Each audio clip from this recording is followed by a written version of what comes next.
Okay, so we're back. Cork was shattered. Had to open it. We have some cork bits in there, but that never hurt anybody. Maybe it did. Who knows? We're still gonna drink it. So I'm gonna pour just a little bit, and I think I need two hands to that. So hold on. Okay, so I poured just a tiny bit.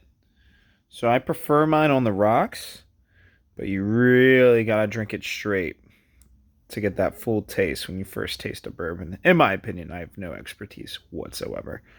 Um, so let's go ahead and give that. First, let's smell it. A little more sharper than Makers. Obviously, the Makers is like residual from the bottle, so it's not going to be fresh.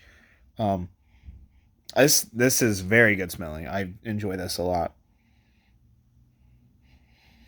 Yeah, definitely a little sharper. A lot of the same notes though. A lot some, not quite as sweet,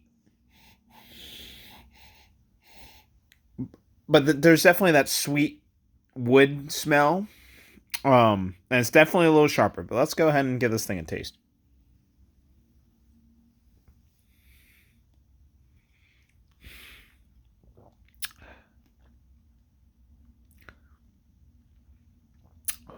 Hmm. So yeah, I'd definitely say a little brighter than Makers.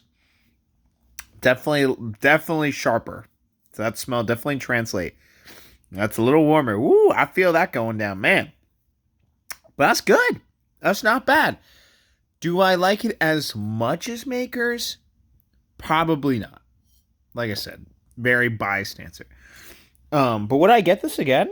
Absolutely. I mean, this will probably last me a very, very long time.